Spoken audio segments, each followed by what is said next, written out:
Hello everyone. दोस्तों, हमारे ज्योतिष शास्त्र में जिस तरीके से 27 नक्षत्र माने गए हैं, उसमें पुनर्वसु नक्षत्र जो है उसका एक विशेष महत्वपूर्ण स्थान है। यानी ये जो नक्षत्र है वो गुरु बृहस्पति का जो है नक्षत्र है, यानी ग्रह स्वामी जो उसके हैं वो बृहस्पति देव हैं। तो यानी ये ज्ञान, समृद्धि, आध्यात्मिकता का जो है वो प्रतिनिधित्व करने वाला जो है नक्षत्र है। देखा जाए तो ये 2 शब्दों से मिलकर बना हुआ है, एक पुनः और दूसरा वसु। तो पुनः यानी दोबारा से, और वसु का अर्थ होता है सुख सुविधाओं का भोग। तो अगर इस नक्षत्र के आधार पर देखें, तो कई बार ऐसा देखा जाता है कि ऐसे व्यक्ति को कई बार जीवन में ना 2-2 3-3 बार जो है अपनी गृहस्थी को जो है वो बसाना पड़ता है या घर छोड़ना पड़ता है, यानी रीस्टार्ट करना पड़ता है लाइफ का। तो उसका उसके जो है कई स्थितियाँ हो सकती हैं कि व्यक्ति किसी दूसरे शहर में चला जाए, उसका ट्रांसफ़र वहाँ पर हो जाए, किसी और क्षेत्र में जो है व्यवसाय कर ले, घर कहीं और हो तो उसको दोबारा से अपनी गृहस्थी स्थापित करनी पड़े।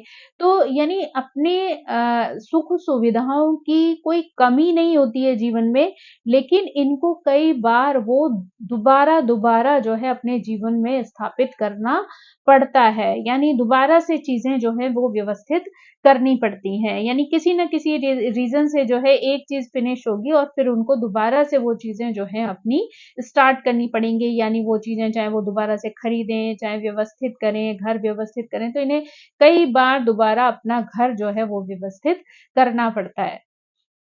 यानी इस सांकेतिक रूप में कहें तो ये कह सकते हैं कि ऐसे व्यक्ति को जीवन में कई बार अपनी नई शुरुआत जो है लाइफ की करनी पड़ती है, यानी रीस्टार्ट करना पड़ता है लाइफ को। वैसे तो इस नक्षत्र को जो है वो बहुत ही ज़्यादा शुभ और पवित्र माना गया है। इस नक्षत्र में जन्म लेने वाले जो लोग होते हैं, उनके अंदर सेवा भाव जो है वो बहुत ज़्यादा देखने को मिलता है। हृदय के जो है बहुत नेक होते हैं और हमेशा दूसरों की मदद करने के लिए ये तैयार रहते हैं। यानी ये जो है जीवन के उच्च आदर्शों पर विश्वास रखते हैं और हमेशा जहाँ भी इनको किसी की हेल्प करने की का अवसर प्राप्त होता है, वहाँ वो दूसरों की हेल्प करने के लिए हमेशा तैयार हो जाते हैं। जैसा कि हर नक्षत्र के 4 चरण होते हैं, ऐसे ही पुनर्वसु नक्षत्र में भी 4 चरण जो देखे जाते हैं, उसमें जो तो पुनर्वसु नक्षत्र का जो पहला चरण होता है, वो मेष राशि पर आधारित होता है और उसका जो ग्रह स्वामी है, वो मंगल है।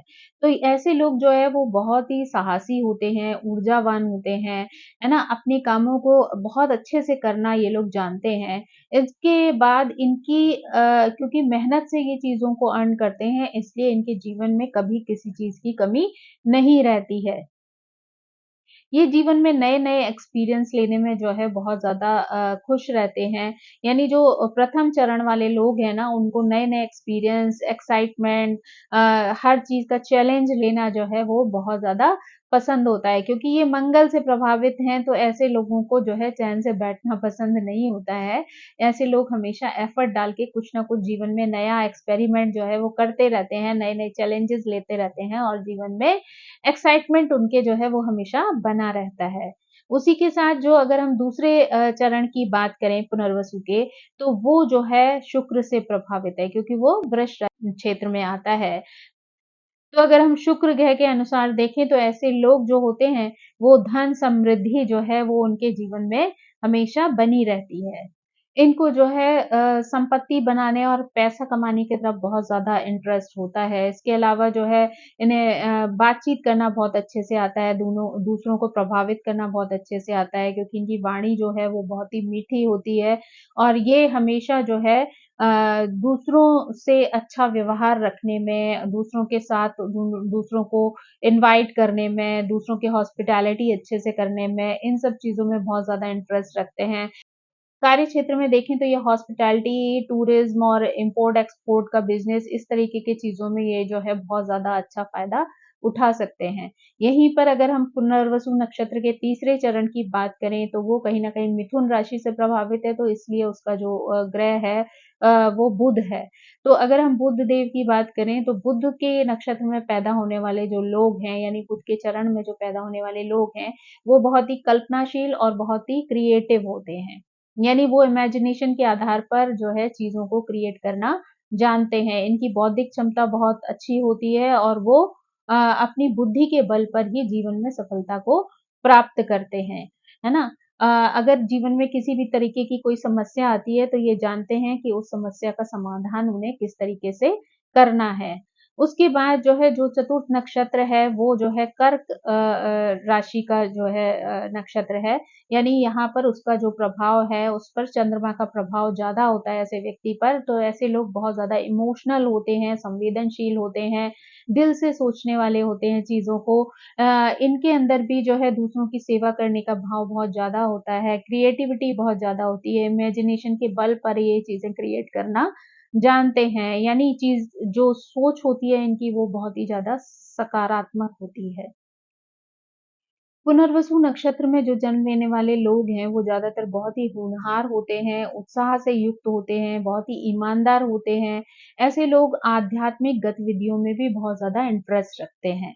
ये जीवन में जो कुछ भी अर्न करते हैं, उसको जो है सिर्फ़ अपने तक ही नहीं रखना चाहते, हमेशा जो है दूसरों के साथ मिल-जुल कर, बाँट कर उन चीज़ों का एन्जॉय करना चाहते हैं। यानी जीवन में जो कुछ भी अर्जित करते हैं, उसको सिर्फ़ अपने-अपने बारे में नहीं सोचते, बल्कि दूसरों के साथ जो है, वो शेयर करके जो है चीज़ों को एन्जॉय करने में ज़्यादा प्रसन्नता महसूस करते हैं। यहाँ पर अगर हम दोनों को अलग-अलग दृष्टि से देखें यानी पुरुष और महिलाओं पर इस नक्षत्र का किस तरीके से प्रभाव पड़ता है। उस नक्षत्र में जन्म लेने वाले जो पुरुष होते हैं वो बहुत ही आध्यात्मिक और धार्मिक होते हैं। जब वे छोटे होते हैं ना तो उनका स्वभाव जो है वो बहुत ही व्यवहार कुशल होता है, लोगों से बहुत प्यार करने वाला होता है, अटैच हो जाते हैं लोगों से बड़ी जल्दी। लेकिन धीरे-धीरे जैसे-जैसे वो बड़े होते हैं ना, उनके स्वभाव में क्रूरता आना शुरू हो जाती है, यानी उनका जो स्वभाव होता है वो थोड़ा-सा अभिमानी हो जाता है, यानी घमंडी टाइप का जो है स्वभाव होने लग जाता है। जितना ज़्यादा वो बचपन में लोगों के प्रिय होते हैं, धीरे-धीरे करके अपने ही स्वभाव की वजह से वो लोगों से दूर होते चले जाते हैं। यानी उनका अभिमानी स्वभाव जो है वो उन्हें कई बार अपनों से ही दूर कर देता है। तो इसलिए यहाँ पर जो है उनको अपने स्वभाव पर वर्क करने की ज़रूरत है क्योंकि कई बार उन्हीं के स्वभाव की वजह से उन्हीं का जीवन जो है वो बर्बाद हो जाता है। उनका व्यवहार कई बार बहुत ही जैसे कहना चाहिए ऐसा होता है कि कई बार कहो वो छोटी-सी चीज़ के लिए इतना ज़्यादा बेचैन हो जाएँ, परेशान हो जाएँ कि वो उनको चाहिए ही चाहिए वाली स्थिति आ जाए और कई बार बड़ी-बड़ी चीज़ों पर भी वो शायद बिल्कुल भी फ़ोकस ना करें। तो इनका व्यक्तित्व जो है इस मामले में यहाँ पर ये नहीं कहा जा सकता कि ये बहुत ज़्यादा भौतिकतावादी हैं, लेकिन हाँ, अगर इनके दिमाग में कोई चीज़ चढ़ जाती है, तो वो कितनी भी छोटी हो, कितनी भी बड़ी हो, वो उनको अगर दिमाग में चढ़ गई है, तो वो उनको चाहिए ही चाहिए। और अगर वो चीज़ जो है और स्पेशली अगर उन्होंने उस बात को अपनी ईगो पे ले लिया है, तो वो चीज़ वो अपने जीवन में हासिल करके ही रहते हैं, चाहे वो कितनी भी छोटी चीज़ हो या फिर कितनी भी बड़ी चीज़ हो। यानी इनका व्यवहार जो है इस मामले में कई बार बहुत ही ऊपर-नीचे यानी उतार-चढ़ाव की स्थिति में आ जाता है। इस वजह से कई बार लोग जो है उनकी व्यवहार से जो है वो खुश नहीं रहते हैं क्योंकि इस तरीके का दोगला व्यवहार जो है वो कई बार लोगों को रास नहीं आता है, तो इनके अपने ही कई बार इनसे दूरियाँ बना लेते हैं। पुनर्वसु नक्षत्र वालों के लिए ना बिज़नेस करना थोड़ा-सा टफ़ हो जाता है क्योंकि जब इनके अंदर ईगो आ जाती है और अगर इन्हें किसी के साथ साझेदारी में बिज़नेस करना पड़े तो ये वहाँ पर बहुत ज़्यादा एडजस्ट नहीं कर पाते हैं या फिर इन्हें मजबूरी में करना भी पड़ता है तो कई बार बहुत ज़्यादा फ्रस्ट्रेटेड रहते हैं उस चीज़ से। क्योंकि ये जो है अपना साम्राज्य वाली स्थिति में कार्य करना चाहते हैं और जहाँ भी किसी का बहुत ज़्यादा इंटरफेरेंस होता है वो चीज़ इन्हें रास नहीं आती है। तो इसलिए बिज़नेस जो है वो इनके लिए बहुत ज़्यादा सफलता का क्षेत्र नहीं होता है।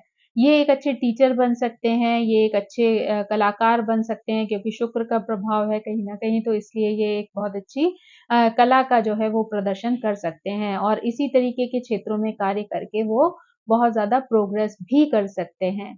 ये स्वभाव से बहुत ईमानदार होते हैं इसलिए अपनी मेहनत के दम पर अगर एक बार सोच लेते हैं तो वो अच्छे से अच्छा धन जो है वो अपने जीवन में अर्जित कर सकते हैं।